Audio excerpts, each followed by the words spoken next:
What would you say the hardest part of starting this startup was for you?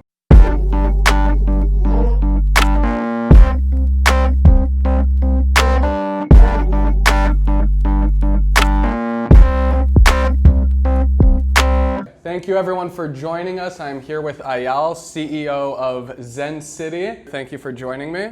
Sure, thanks for reaching out. So why don't we start off, tell us a little bit about Zencity, kind of what the mission is, what you guys do. So the purpose of Zencity is to help local government organizations make more data-driven decisions based on their residents' feedback. And to understand that, you need to understand local government as an organization. Sure.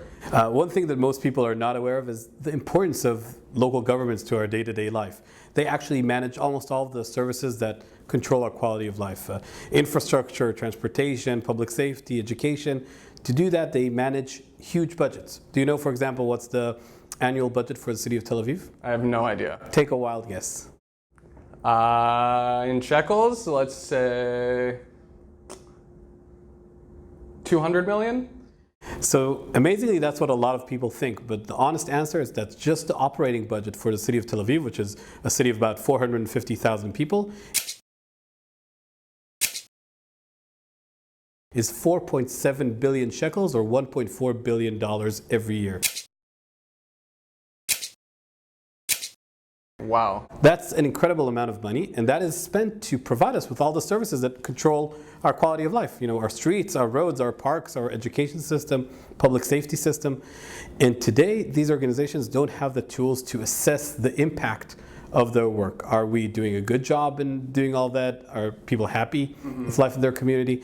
And that is the metric that they're interested in measuring to know how good of a job they're doing, how happy people are with life in their community, with the services they're getting from local governments. So what Zencity actually does is provide that metric to local governments, not based on surveys or town halls, which are limited in scope and real-time aspect. We actually collect big data that's already out there from social media, from the city's customer service lines, from wherever people are already talking about city services, and analyze it with AI to turn that into scores that the city can track over time. Interesting. And so I guess so without the surveys or town halls, how does Zencity kind of find those measurements in order to provide the metrics that you do? Did you ever see anybody complaining about traffic in social media? Of course. Did you ever see someone saying how much fun they had at the music event last night? Yes. So all those types of feedbacks that we share constantly on channels like social media, all of the types of customer service requests we make from our local government organization, like reporting a pothole to 311 in the US or 106 here in Israel.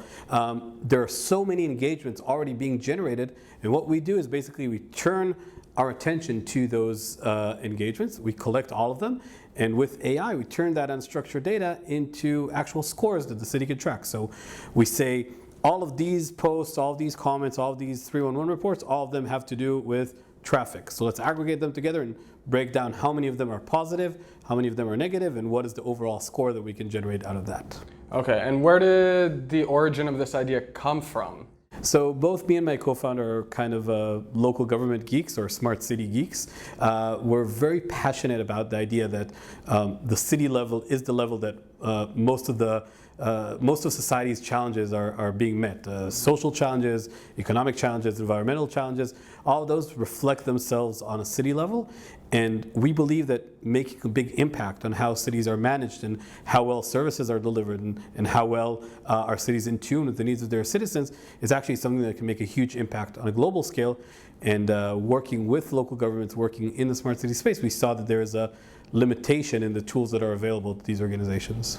Is there a specific reason that you chose to stick with local governments rather than federal or any other size, I guess, worldwide, anything like that? So I think, generally speaking, local governments have much more of a day-to-day impact on our lives. Like if your federal government is really bad, then maybe you'll go to war and that could be horrible. But for a lot of people, their day-to-day, on a day-to-day scale, they feel their local government's performance much more than you feel your federal government's performance. Okay. So we feel like there is a huge impact and also a huge market to be addressed in the local government space. And honestly, we're not limiting ourselves just to that. We're starting there and we're already in discussions with some state agencies, and hopefully we'll grow higher up in government over time. Great. And so when did you officially launch Zencity? So the company has been around for about 3 years. We launched our product a little bit under 2 years ago. Took us a while, to know what we're doing and get a clear sense of direction. Our first client, which was the city of Eyal, started working with us in February 2017. Okay. And so when did the idea kind of come into play? So it was a process. When we set out to build the company, Eyal, my co-founder, and I, we knew that we want to do something around people in the city. We knew this should be the main driver of decision making, and we knew we wanted to do something around data because those were our capabilities, and our belief is that data-driven decision making is the way to go and is the way to make better decisions. So with those assumptions, we worked on several different ideas, and eventually a lot of customer feedback sessions refined us to the direction that we're heading in now. So your personal history, is that, like you said, you were a local government geek. So were you in government or more tech or kind of a mix of both? So my academic background is that I studied computer science and then urban planning. Okay. And in my last role, I was actually in academia managing a research center in Tel Aviv University, which is called City Center. And I think it's super interesting, a research center that combines people from different disciplines to work on city-related questions. And from that capacity, I had the opportunity to learn a lot about some of the challenges that that cities are facing today, to see what the bleeding edge of research and technology is. And from that capacity, I did some consulting work for cities here in Israel, and that's how I got into this space. What's some of the most surprising facts that you found out through all the data that you guys get in regards to maybe what people discuss more or less, or? So I think one of the surprises that keeps coming up with our clients is how much positive feedback they're actually getting. When we start working with a client, they always say like, yeah, everything's going to be negative, people just complain all the time, but incredibly enough, there is so much support of things that cities are doing, and that's an incredible tool to see what you want to do more. Like people sharing the great day at the park that they've had, or people liking or sharing some new initiative by the library system. All those things are positive feedback points to services being carried out by local government, and that's something that today these organizations tend to be not aware of because as humans, we zoom in on the negative comments and on the problems. And like you said, with the demographics, I'm sure it was very limited to the people that were feeling upset, wanted to come and voice their discontent. Exactly. There's always a very loud minority that kind of overshadows the silent majority's opinion. And with our platform, because we look at all these interactions that are much cheaper for someone to do, like liking a post on Facebook, then we actually get a much wider sense of the public's voice and can relay that back to the organization. How big's your company now? How many employees do you have? So we just reached 40 employees. We just hired our 40th person, and working with about 55 cities across the world. Okay. What would you say? I'm assuming the majority of your employees are probably programmers. We're about half and half. Okay. So half of our team is pure R&D, our data science team, our engineering team, and the other half is all of our business side, which includes sales, customer success, and of course our analyst team that works with the clients on their data. If we're talking about breakdown of the team, one thing we're very proud of is that 50% of our team is women, which is something that unfortunately is not very common in the Israeli tech scene. It's something that we've made a decision that we aim for as a target, and happily enough we were successful in the hiring process to see a good breakdown of gender equality in our company. That's actually something I did notice when I walked in, is that there's quite a big diversity in your workforce. Which I still think there's a long way to go, and gender is just one type of diversity that we hope to achieve, but I think it's a good start, and I think that the one thing I feel as a CEO is that this is something that needs to be a priority, it needs to be a decision for this to actually work.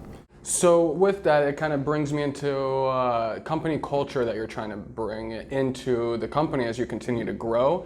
I'm assuming with trying to include diversity to some aspect and continuing growing that side of it, would you say, I guess, inclusiveness is obviously a big factor for you? Yeah, I think that more than that, building a startup is really hard. It's kind of a crazy thing to do, and I won't recommend it, right? Because startups are statistically going to fail.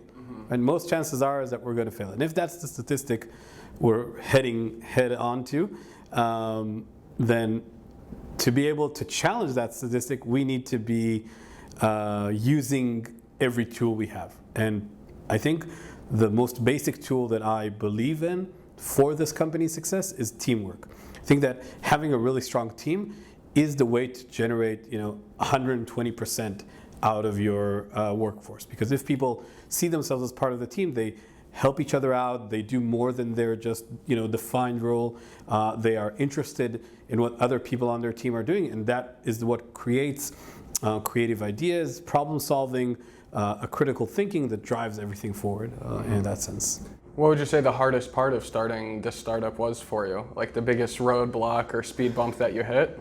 Well, for me personally, this is my first private sector job. I've only worked in academia, public sector, NGOs so far.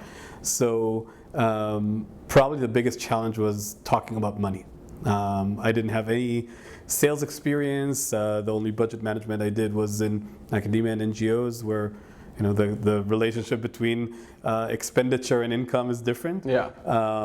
And all this way of thinking of being able to ask for money for your services, of thinking about budget management, of thinking about being a for-profit organization, something that for me personally was a challenge. But once I learned how to do that, I saw a lot of the beauty and a lot of the power in it, in how being paid for your services is something that helps you quantify the value that you bring for your clients. If someone is actually willing to pay for the work that you do with them, it means they're really getting something out of working with you. Absolutely.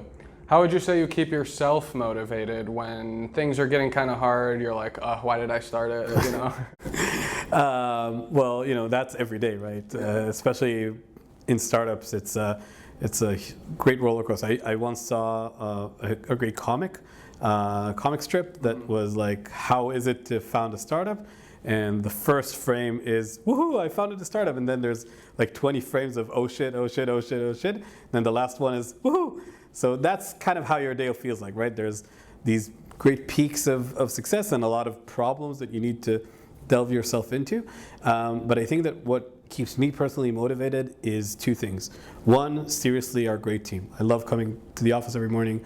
I love working with these people. I feel proud and humbled to have such talented people with me in this mission every day.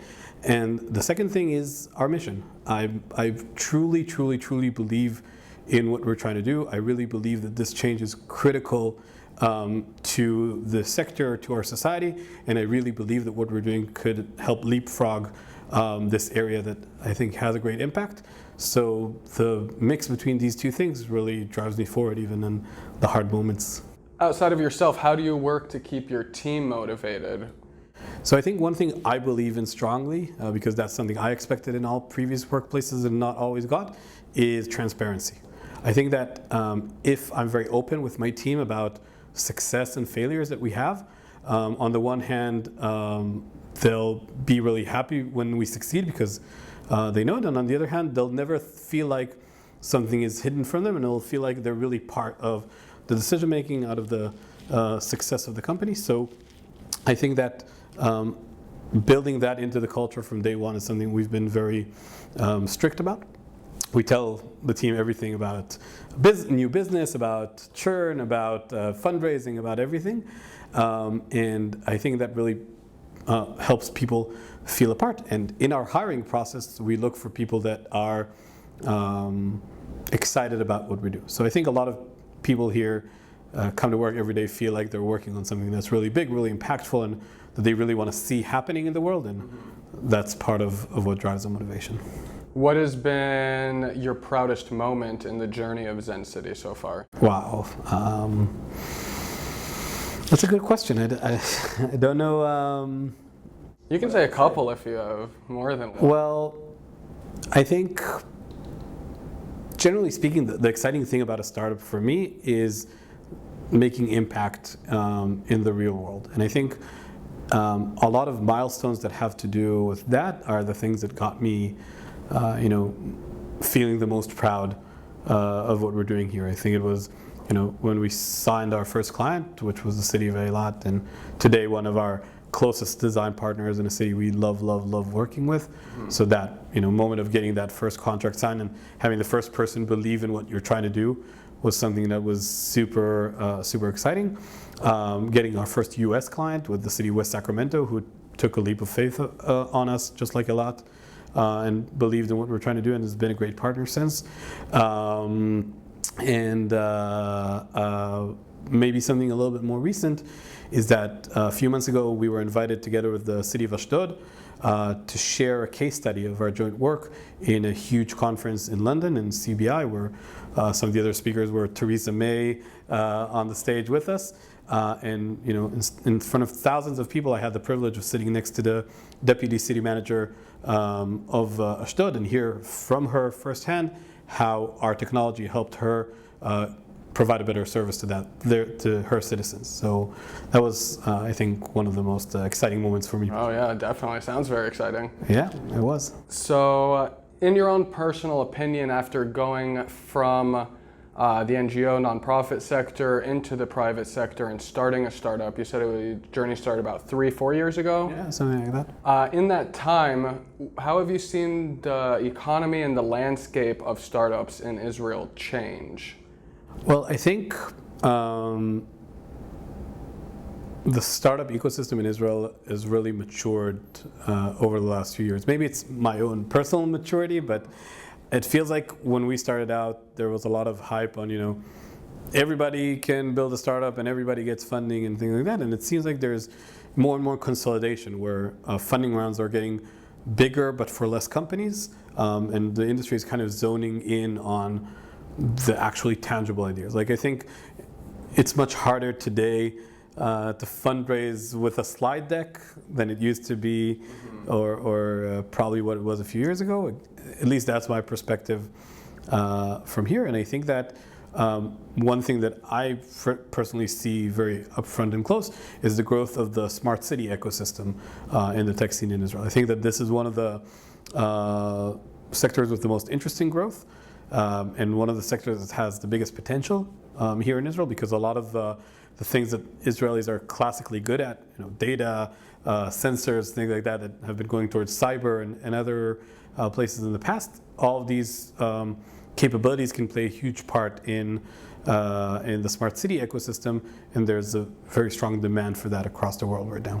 Wow, great. If along your journey, have you had any other, ideas for technology or services that local governments might need? Or is it like something you're trying to keep for yourself for later on? No, for sure. First of all, we worked on 5 different ideas before they crashed and burned, and we started doing what we're doing. Our first idea was actually a consumer app that helps you choose between transit, biking, walking, or driving, and you do that not based on necessarily the time it will take you, but also based on calories that you'll burn, the emissions you'll create, and the money it will cost you.